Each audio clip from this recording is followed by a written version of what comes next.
Hello, welcome to today's episode of our podcast. Today I'm sitting with my good friend Sachin Maheshi, and we're going to talk about various topics around employability, the ability to hire people, especially of this generation, the freshers, retention, and so on and so forth. So let's get started. Hey Sachin. Hello sir, how are you? Very good, very good. And I'm looking forward to our conversation today. So Let's start off. You are a fairly well-established and successful CFO. So obviously you continue to hire people, hire freshers especially, right? So let's get right into it. And why don't you tell me what are some of the challenges that you have in hiring people? That's a great question, Pawanji. So I'll tell you the biggest challenge what I face is the skill deficit. And what I say is, and why I say this skill deficit is largely because all these freshers who have taken education to some of the premium colleges are not being taught well in terms of the practicality of the business. Okay, now let's take an example, and we've been seeing in the movies also, अगर नौकरी नहीं मिलेगी तो मैं कैसे करूँगा और practical मुझे कैसे आएगा, तो I understand that point. So challenges क्या मैंने face किए हैं कि theoretical knowledge is also not given correctly. Okay, and theoretical leading to a practical situations they are not able to tell. So when they come to me in terms of asking the basic questions also, take an example in accounting, asking a golden principles of accounting. That talks about the basic applicability of accounting. I'm 52 now, but still I know the applicability of this and I keep applying it to every problem it comes to me. And that's where I can identify a right skill set. So the missing skill set is the biggest challenge I find in the people who have to hire. Second is the attitude. What I noted is that the presence of mind, their logical way of thinking is grossly missing. I see some of them are very nice. Freshers who can actually scale to a level of being a manager in less than 1 year is also I've seen in my company. That's also possible. But largely I find that, out of 95%, 98% kids, they need a different kind of work environment, training, something somebody has to pip in and do something for them so that they can become employable. So you touched on two issues, right? One is the skills, the other one is the attitude, right? So let's touch on skills for a second, right? So can you give specific example as to what skill, we need specific examples so our audience can understand what specifically you mean, right? So can you give an example? Absolutely. So accounting. Let's talk about accounting. What a CA firm needs, what an accounting firm needs. Somebody who knows the basics of accounting. What is the basic of accounting? Somebody should know how to pass an accounting entry in a system, whether it's a Tally or a Zoho or SAP. SAP may be a process driven, but he should, unless he understands the basic logic, where he will take the accounting, he doesn't know. You ask this question, he will not know. Because there is nobody has taught them practical situations of life. So accounting is the core. I'll give example. I ask somebody, what's a depreciation entry? Sir, I don't know what depreciation is.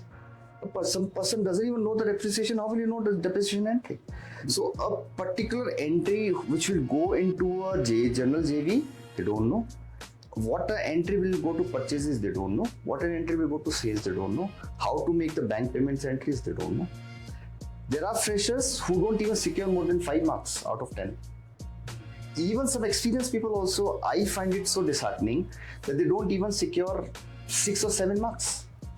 Makes me very feel so dejected कि यार कुछ नहीं कर पा रहे हैं इनके लिए.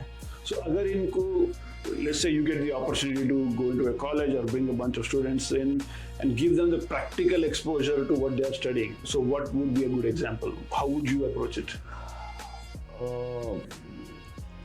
Like what? What exactly you're specifically this, right? So maybe a credit or a debit or a depreciation or any of these, if they have to demonstrate their understanding of that particular topic, how would you measure it and how would they be trained in a practical sense so they can answer that question for you? So I need somebody who can tell these guys in a very layman language, explain them each and every theoretical part of it into how it goes into practical scenario. Let's take an example of depreciation again. Talking about what exactly the depreciation and what's the importance of depreciation in accounting and how a particular depreciation can directly get into linking up to an IT level, income tax level. How those entries are passed, how those entries are impacted, how the entries are getting impacted on the assets, how accumulated depreciation is calculated. Somebody should just tell them the basics. And what's the logic on the P&L and what's the logic on the balance sheet? It should be explained well. Just explanation. Somebody should know this, that's it. And explain to these kids. When they come to me, they should come with the basics ready. Practical part of the scenario I can manage. Even if somebody can give them a practical training also, maybe a basic training. That would be insane. I'm okay to offer this guy a salary of even a 20-25K, which he can get it after 2 years. Right. Because I know this guy is half trained or maybe 70% trained. Yeah. So basically it comes down to putting theory into practice so they have a good understanding of what is that they're studying. So there are a lot of people are missing this because especially, if you're non-science courses, the seriousness is less, maybe. Right, the college life is probably more flowery. Absolutely. Right, kids get carried away sometimes, and rightly so. I mean, we all understand that. Honestly, if you ask me, I feel that they're wasting their time. They should involve themselves into more practical way of living the life. And college is also not focusing. They are also focusing on the theoretical part of it. पढ़ा दो, समझा दो, करेगा करेगा, नहीं करेगा नहीं करेगा. Okay. Great points. So let's move next to the stuff that you talked about, which is basically attitude, right? So many times I observe that when we talk about attitude, a lot of it is their communication skills, and lack of it sometimes comes across as not having the right attitude, right? There are two pieces. One is the communication skills and the confidence. The other one is the fundamental attitude of a person, is willingness to learn, ability to learn, a sense of ownership and things like that. So can you touch on that a little bit? Absolutely correct.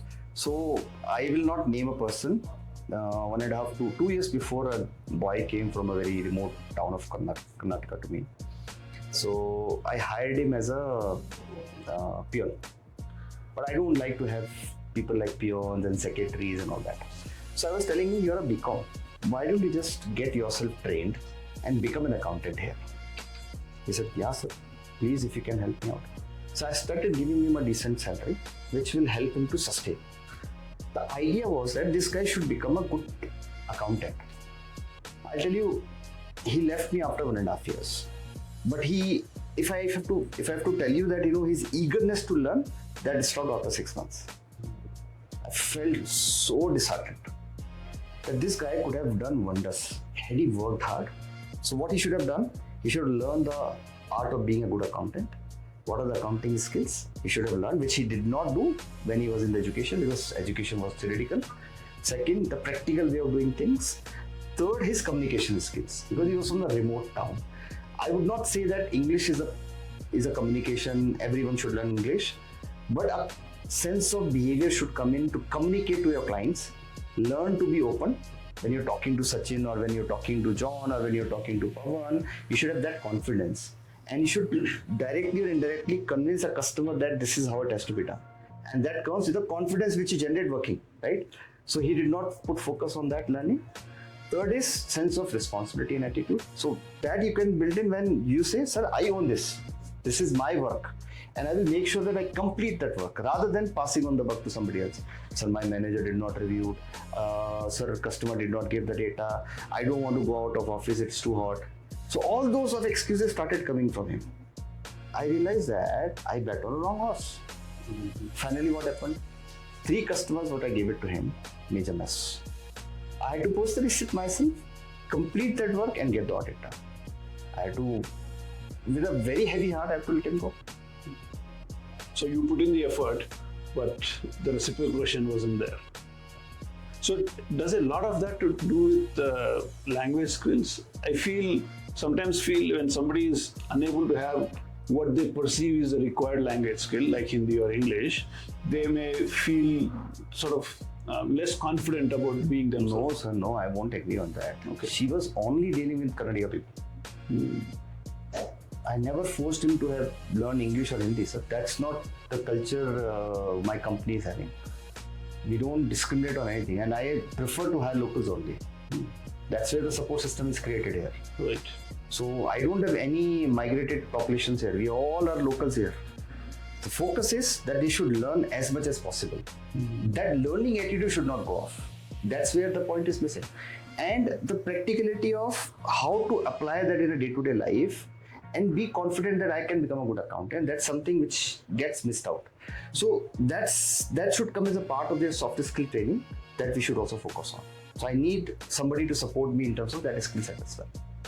So with these aspects, whether the first one we talked about upskilling them, not really upskilling, that I would say the right phrase is right skilling them. That means you give them the right skills, includes theory and practicals, and the ability to, or them having the right attitude, right?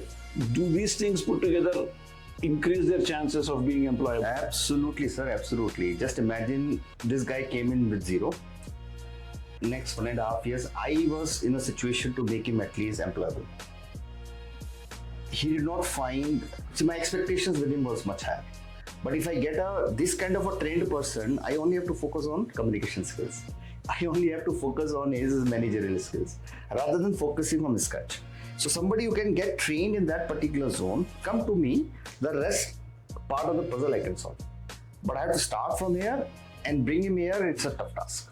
And for which he does not pay me, I have to still pay him. Right. So I have a double whammy. Yep, double-edged sword as well. So let me ask you this: who is your ideal candidate? That's a tricky question. See, for me, an ideal candidate would be who understands the basic presence of mind and logical thinking. The rest all I can take.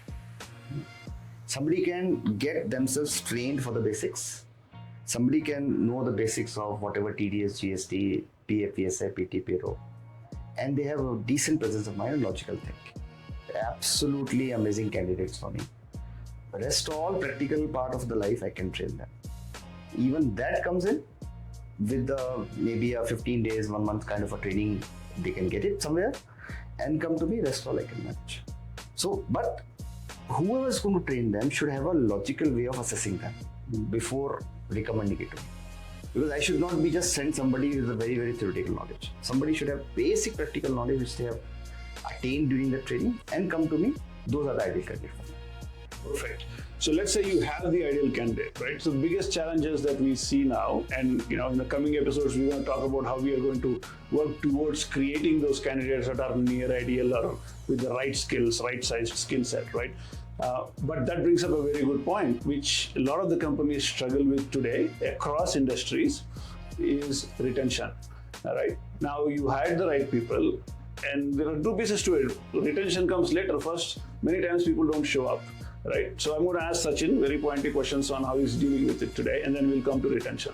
Yeah, Sachin. So throw some light on that. So see, the employability becomes a very typical challenge because these guys are not trained and you're focusing on training them. Then you give them an opportunity, please come and join us, right? So one side, we have been told that there is an unemployment. Second side, we are willing to work on these kids, telling them, okay, fine, you come and join us. If you work for 3 months, we'll give you a certain salary. But once you start showing up in terms of your quality, your presence, your logical thinking, we can keep elevating. And that's how we did. So many kids here who has actually stayed back with us and who understand this. But I really don't know. I have no answers in terms of why people, they are offered jobs, they come, they move out. And there's one more challenge which I see, that retention point I want to address also. The expectations in life of these kids have gone up dramatically. So one is the cost of living has gone up. So they expect that they are the ones who are the breadwinners for their family. So every 1 year, the increments have to happen. Every 1 year, the salary has to increase. If I leave the company will die. Thinking of that kind of a behavior I could see in these days kids. But somebody who can look upon for at least 2 or 3 years of horizon, working with decent accounting firms, can get a larger perspective of life and larger perspective of salaries over a period of time, because all wants the growth, and for growth they need the learned, educated, experienced individuals. So I see, if somebody in the 3 to 5 year experience and who wants to work for any organization must work for 2 to 3 years, so that they get the complete piece of the business. Okay, it should not hold yourself to learn only accounting. There are accounting, compliances, taxation, notices, due diligences, then you have book closures, audits, internal audits, so many variety of work a company like CFO Angle offers to multiple kids. When they learn all this, then they become a better accountant. So the next jump, either within the organization or outside, can be much larger and much better for them. So you're sort of a CFO Angle is sort of a startup in terms of an accounting practice, right? In that parlance, because in a firm like yours, which is sort of a medium size, each account that you get access to, you end up working across the broad across the spectrum, and service different modules, whether TDS or GST or whatever, right? So that gives them much broader exposure. Absolutely, right? absolutely. Yeah. So, given that we are no longer in the information age, now we are in the what we call a digital or a social age, where the kids believe their house is taken care of. Maybe their parents are taking care of theirs. Now they have much more flowery lifestyle, and they're not really responsible for a lot of things that people of our age used to be responsible for. So we had no choice but to stay a lot more grounded. So how do we keep them retained? I mean, how do you keep the kids? See, there are two answers to this question. One answer is, what's a kid idea? Okay, I have kids who have come. There's one CA in my company. She came and joined me. I asked her, why did you choose to join CFO Angle? She said, sir, I had an offer with Big Four. Why I did not join a Big Four is because Big Fours offer a certain kind of a work culture only. They may have a big fleshy offices. They may have good premium customers, but I will not get any recognition there because I'll be part of a very, very small project of a one project. So for my learning curve, they'll be very flat. Okay. And to become a partner in that company, even 20 years is also less. Okay. So to work with them is only a name, but I will not gain anything. So that girl who joined me now started managing customers. She's seeing the success of customers appreciating her from the day one. From a 20 crore company to 200 crore company, she's able to manage. She could be able to do work which is she did not even imagine to do. Okay, so the offerings in terms of a learning is something which can be offered when the kids are willing to learn. Right. So that's one of the way of retention. Second, when they are learned people, business is getting the business because of their experience, right? So I can go and pitch in the market, get more business, and tell these kids that because of you, I can get the execution done. I will also have a good either a revenue share or a profit share, or you can call it, or your salary increment in the form of incentives. So we can offer them. That could be one of the retention strategies. Thirdly, we can also make them partners over a period of time. Because we have businesses, not everything you want to retain in your pocket. Some of these things can be done. Fourth, we can get them educated into various other skill sets like a Power BI or any sorts of AI related technology interventions. So we also offer them these kind of opportunities to all of us. It's to retain them in the system so that they understand. But the problem is that kids are living in a short-lived world. They want the results now. They're not looking to invest their time and energies in terms of growth. That's where the whole challenge and issue comes. Because they're moving too fast, the world is moving too fast for them, right? I think that's probably one of the bigger reasons. So thanks very much everybody today. We covered a lot of good topics today. We talked about skills, we talked about employability, we talked about hiring challenges and also retention. So continue to stay tuned. If you liked our conversation today, please like and share this video. And thanks Sachin, and we'll continue this conversation further. Thank you, Pawan sir. Thank you very much. Definitely we need to work very hard in terms of bringing the better world, how we can have more trained kids who can be employable. So looking forward on more conversation on this. Thank you very much. All right. Thank you everyone. Thank you.